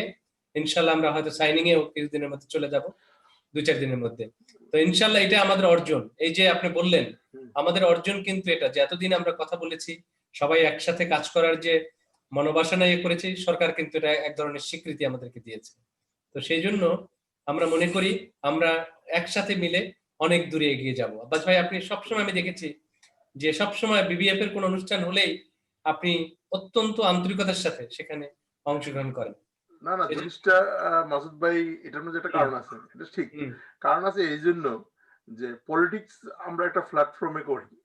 এটা আজকে মনে করেন 50 বছর 60 বছর আগে এই প্ল্যাটফর্মটা শুরু হয়েছে। আমরা এই স্রোতের সাথে আমরা আমাদের যার যে মতাদর্শ, যার যে পলিটিক্যাল ইয়েতে আমরা কাজ করে যাচ্ছি। কিন্তু আপনাদের যে প্ল্যাটফর্মটা, এটা মনে করেন আমার সাথে যদি এখানে কেউ ইউরোপে থাকেন তাহলে জিনিসটা বুঝতে পারবেন। আমাদের একটা স্তর তৈরি হইতেছে বাংলাদেশিদের, যেমন এখানে আমরা কিন্তু কেউ কি কয় আর কি কয় না, কি কয় ফরেনার না, আমরা এখানে লোকাল। দ্যাট মিনস আমার ছেলেকে যদি আপনি জিজ্ঞেস করেন, আমার মেয়েকে যদি আমাকে জিজ্ঞেস করেন, সে বলবে আমি জার্মান। হ্যাঁ, বা নিউ ইয়র্কে যারা আছেন ওরা বলবে আমি আমেরিকান, আমি ব্রিটিশ। কিন্তু ফ্যাক্টটা এই জায়গায় রয়ে গেল, যে ফ্যাক্টটা আমরা পলিটিক্যাল ভাবে এটা ফিল করি যে আমার পরে কি আমার সন্তান আর এই বাংলাদেশ নিয়ে চিন্তা ভাবনা করবে, নাকি ওর কোনো মাদার্স হোমসিক আসবে। আসলে কিন্তু এই জিনিসগুলো একটা ফ্যাক্ট রয়ে গেল। ফ্যাক্টটা, হ্যাঁ, তার্কিরা এটার পিছনে কাজ করছে। ইংল্যান্ড আমাদের নেক্সট লার্জেস্ট, বাংলাদেশিরা এখানে যারা বাস করে, ইংল্যান্ডের সাথে গভর্নমেন্টে কি কাজ করলো। আজকে দেখেন আমার বাড়ি সিলেট, আজকে দেখেন এখন নিউ জেনারেশন কয়জন বাংলাদেশের সাথে সম্পর্ক আছে। ইংল্যান্ডে কিন্তু আমাদের থার্ড জেনারেশন। আপনি কিন্তু ইংল্যান্ডে যদি এখন আপনি ধরেন তাহলে থার্ড জেনারেশন, দাদার থেকে নাতি এসে বসে, নাতির পরে পুতিও আসতে পারে, আই ডোন্ট নো, মানে তাহলে এটার সাথে আমাদের গভর্নমেন্টের কতটুকু শিকড় বাঁধা আছে, বা বাংলাদেশের সাথে কতটুকু শিকড় বাঁধা আছে। আজকে আপনি ইন্ডিয়ার দিকে তাকান, ওদের কি বলে, এটাকে কি বলে আপনার না না না, এমআরআই না। আপনি যাবেন লন্ডনে, আপনি যাবেন আফ্রিকায়, গিয়ে দেখবেন ওয়েট সিং, মানে একবারে সাদা, ও বলে আই এম সিং, আমি সর্দার। আপনি যদি ওয়েস্ট চ্যাপেলে যান, আপনি দেখলে দেবেন ও সাদা সাথে, আমি একটা বলতেছি তুমি ক্রলি পাঞ্জাবি বলতেছো, কিন্তু তুমি তো হোয়াইট। তখন ও আমারে ওর আইডি কার্ডটা বাইর করে বললো যে আমার গ্র্যান্ডফাদার বাপ ইন্ডিয়ান। তাহলে দেখেন ও এখনো ইন্ডিয়ান ব্যবসায়ী করতেছে, জামা বিক্রি করতেছে, এই করতেছে। কিন্তু আমাদের দেশে এই জিনিসটা মিসইউজ এখনো হয় নাই। যেমন ইটালিতে একটা, ইউরোপের মধ্যে ইটালিতে সেকেন্ড গ্রো আপ একটা কমিউনিটি আসতেছে। লন্ডন তো যাই ঠিক আছে, আমাদের ফাইন্যান্সিয়াল সম্পর্ক ছিল না, বা কূটনীতিক সম্পর্কটা ভালো করে করতে পারে নাই, কালচারাল প্রোগ্রাম গুলো ঠিক মতো হয়ে নাই। আজকে দেখেন ইটালিতে কিন্তু সেম, আমাদের একটা প্রায় 5 লাখ লোকের বসবাস হয়ে যেতেছে। কিন্তু আমাদের এখানে আমাদের কালচার, আমাদের বিজনেস, আমাদের সংস্কৃতির মাঝে কোনো কাজ হয়েছে কিনা গভর্নমেন্টের তরফ থেকে, এগুলা নিয়ে আমাদের কিছু কাজ করা। মনে করেন আজকে যদি আপনি দেখেন, এই আমি কয়েকজন চিনি, আপনার নাম বললে বলবেন এখানের মাল্টি মিলিয়নার, মানে তার যে বাড়ি জার্মানিতে, তার যে বাড়ি এই রিচ এরিয়ার মধ্যে, একটা বাঙালির বাড়ি সবচেয়ে দামি বাড়ি, কিন্তু তার সাথে বাংলাদেশের কোনো কন্ট্যাক্ট নেই। এবং সে আজকের থেকে 50 বছর আগে, 40 বছর আগে, স্বাধীনতার পরপরই সে স্কলারশিপ নিয়ে আসছিল, ডক্টর হেলাল কবি, বুঝছেন, বার্লিন ইউনিভার্সিটি স্কলারশিপ করছে, এখন সে বড় স্কলার ছিল। এখানে এসে সে একটা ওয়ার্ল্ড টাইমের সাথে কাজ করে আজকে তার প্রায় 21টা ওল্ড হোম, যেটা ওই হসপিটালের মতো, তার মালিক। কিন্তু তার সাথে কেউ কোনো কন্ট্যাক্ট নেই। রাইট। কারণ কেউ সামাজিক প্রোগ্রামে আসে না, কারণ তাদের স্ট্যাটাস চেঞ্জ হয়ে গেছে।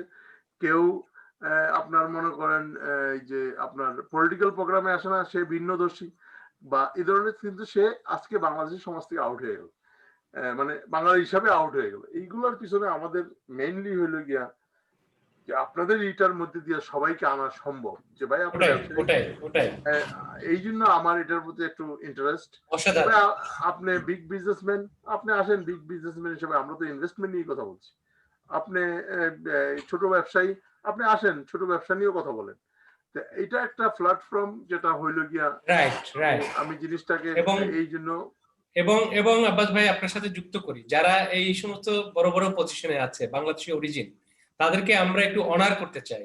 আমরা বাংলাদেশ সরকারের সাথে in partnership with Bangladesh government, BBF এইরকম পরিকল্পনা নিতে যাচ্ছি আমরা, যে যারা এরকম বড় বড় জায়গায় আছে, যারা মিশতে চায় না বা করতে চায় না, তাদেরকে যদি আমরা রিকগনাইজ করি যে তুমি বাংলাদেশের পতাকাকে, বাংলাদেশের আইডেন্টিটিকে একটা অন্য উচ্চতায় তুমি নিয়ে গেছো, তোমাকে আমরা বাংলাদেশ সরকার এবং বিবিএফ যৌথভাবে তোমাদেরকে অনার করতে চাই, তাহলে দেখবেন অনেকেই এটার সাথে যুক্ত হয়। যেমন আপনার সেই দিনের ইয়েটা আমার খুব ভালো লাগছে, এই যে আলমগীর ভাই, এই যে ম্যাক্স গ্রুপের মালিক, is the something word of Bangladesh. হ্যাঁ, কিন্তু তাকে তো কেউ চিনে না, কিন্তু এই আলমগীর ভাই আমার সাথে রুম শেয়ার করছে। এই আলমগীর ভাই আমরা এক হোটেলে রুম শেয়ার করছি।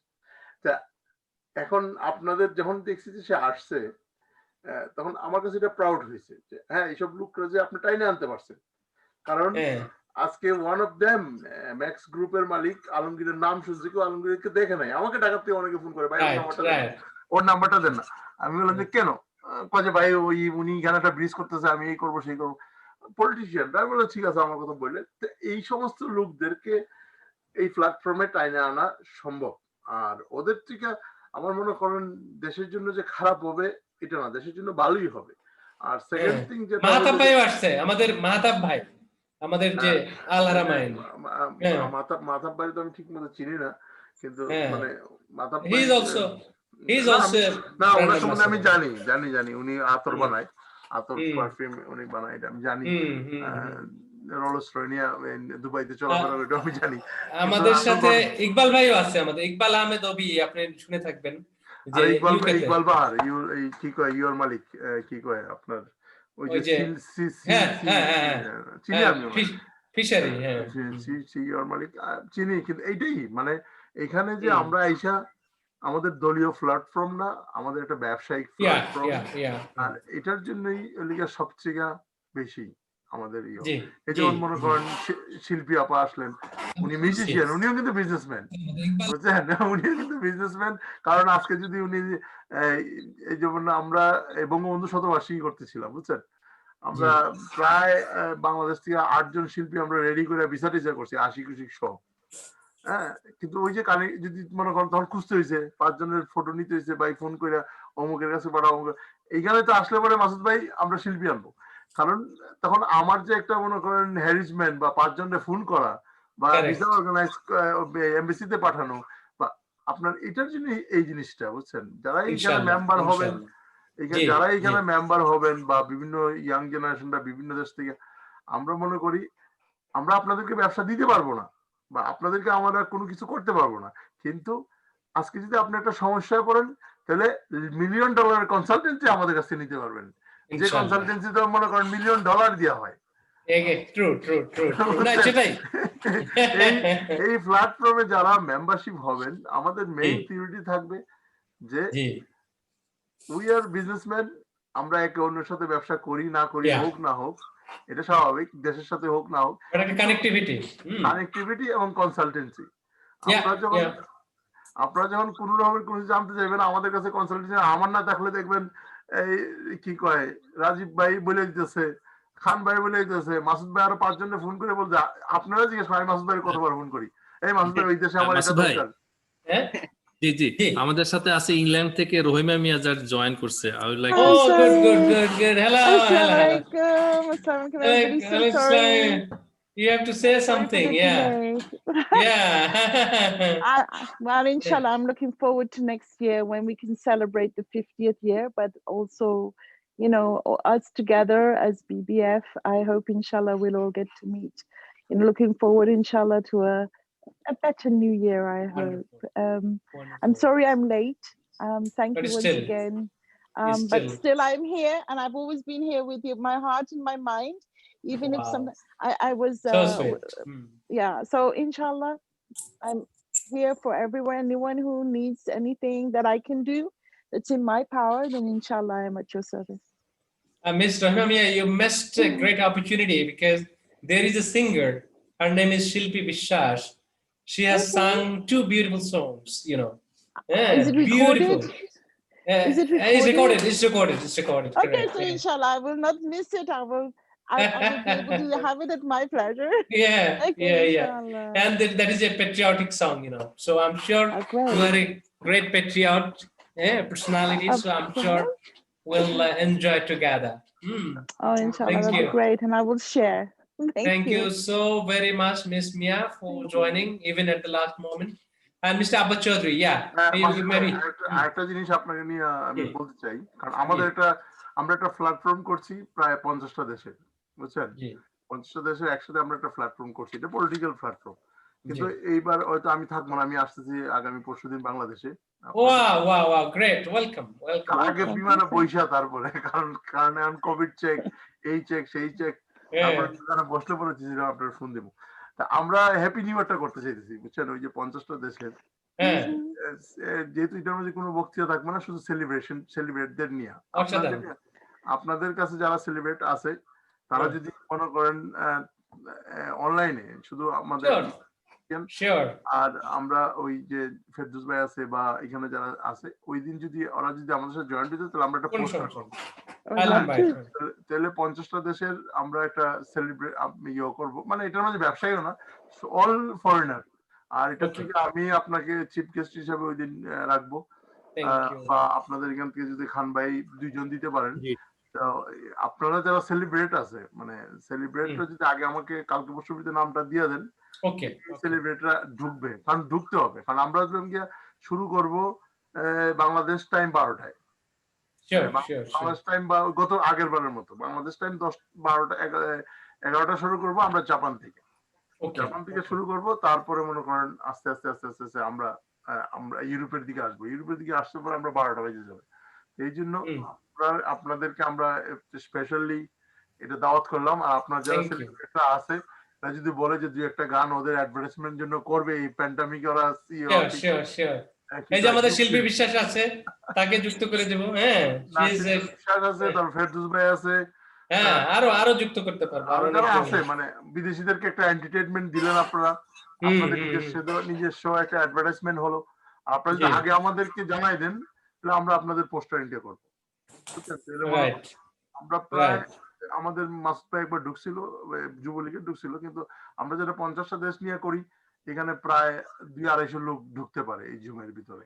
আমরা এইভাবে ভেরি গুড। এই জন্য যদি আপনারা আমাদেরকে এটা জানান, তাহলে আমরা এটা কোনো ইয়ে না, শুধু কমিউনিটি, এটা কোনো পলিটিশিয়ান না, প্রত্যেক দেশের কমিউনিটিদের বা এইগুলাই আমরা করব।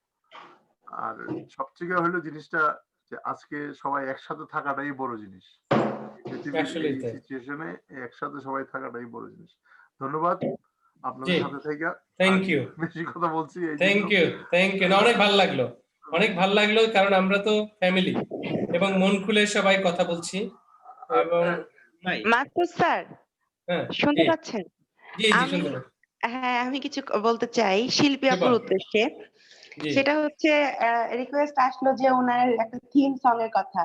তো আপনার কাছে এবং শিল্পী আপুর কাছে আমার একটা আবদার বা অনুরোধ, যেটাই হোক, এই যে ওমান এন্টারপ্রেনারদের নিয়ে কোনো থিম সং করা যায় কিনা জাগরণ ফেলানোর জন্য। কারণ আমরা নারী যুক্তরা সংখ্যায় কম, আমরা যেন আরো আগায় আসি সামনে, এরকম কোন সং অবশ্যই করা যায়, কিংবা এরকম ভাবনা করা যায় কিনা। আমি আমার একটা গান রিসেন্টলি আরটিভিতে রিলিজ হয়েছে, মানে এই গানটা আসলে নারীদেরকে নিয়ে গান করা হয়েছে। তো আমি আরো চিন্তা ভাবনা করেছি যে নারীদেরকে নিয়ে করব। আপনার কথা আমার খুব ভালো লেগেছে আপু। আমি সত্যি ধন্যবাদ আপু, আনন্দিত যে আপনার কথাটা আমি মাথায় রাখবো। আমি আসলে চাচ্ছি এরকম কিছু করতে মেয়েদের জন্য, আমি নারীদের জন্য। তার কারণ আমি যে গানটা করেছি সেটা হচ্ছে গ্রামে, আমার বাবার বাড়ি হচ্ছে সিরাজগঞ্জ। তো সিরাজগঞ্জের মেয়েদেরকে 10-11 বছর হলে ওদেরকে বিয়ে দিয়ে দেয়। হ্যাঁ, বাবা মা। যেমন আমার বান্ধবীদেরকে বিয়ে দিয়ে দিয়েছে। তো ওরা শ্বশুর বাড়িতে গিয়ে অনেক মারধর, অনেক কিছু, অনেক কষ্ট পেয়েছে। ওরা পরে অনেক স্ট্রাগল করেছে। কেউ বিজনেসম্যান হইছে।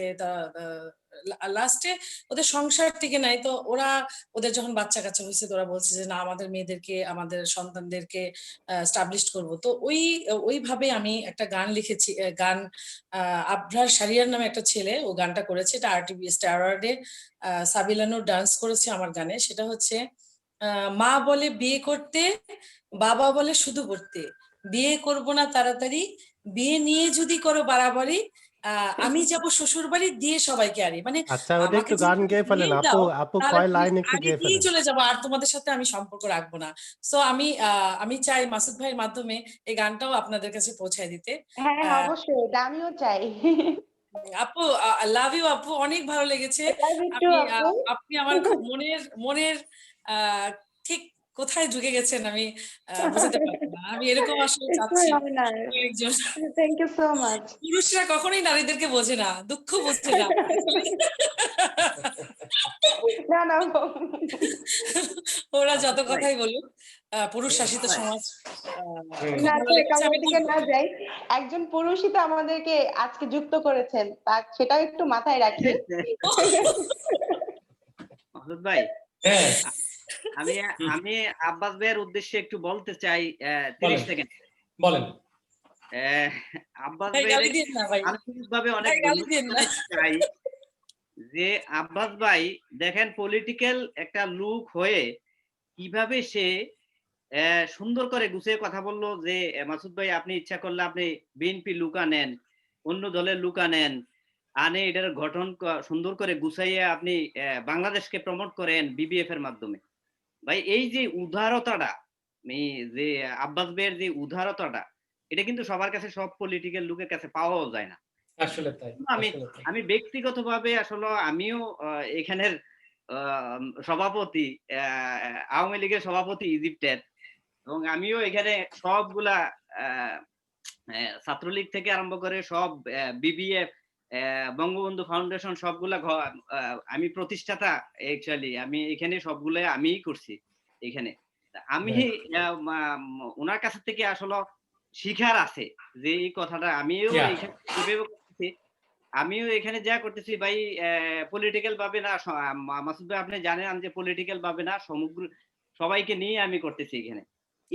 এই যে একটা শিখার জিনিস, সহনশীলতা।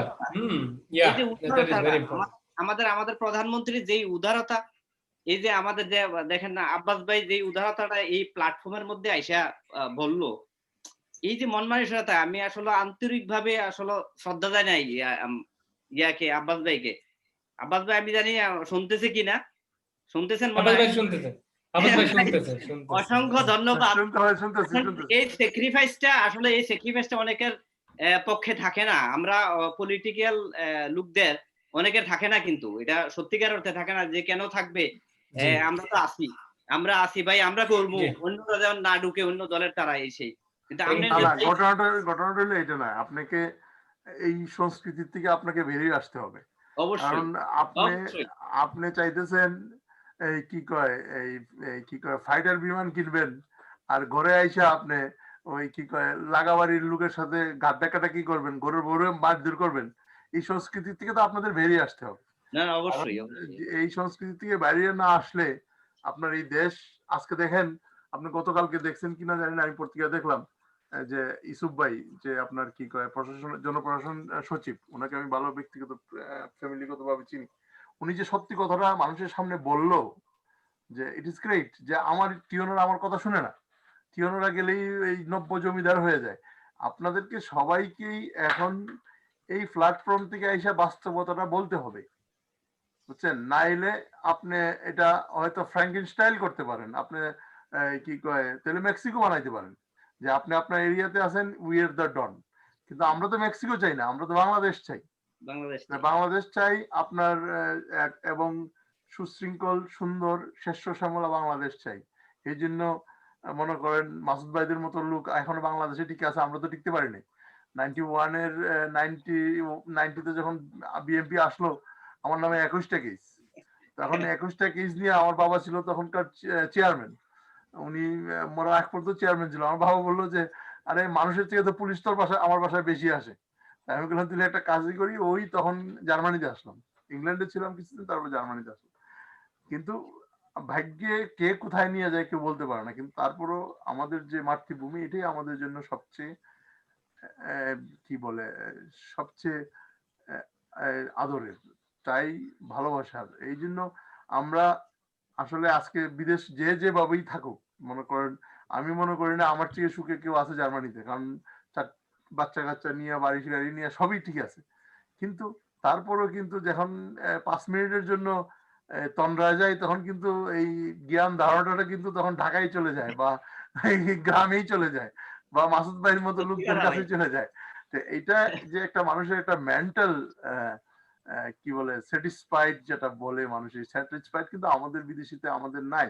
ব্যস্ততার মধ্যে যখন আসেন তখন কিন্তু এই যে জার্মানিতে বলে মিসিং বা ফর মিস, ইংলিশে মিসিং নাকি জার্মানিতে বলে, এই যে জিনিসগুলা আসলেই সত্য।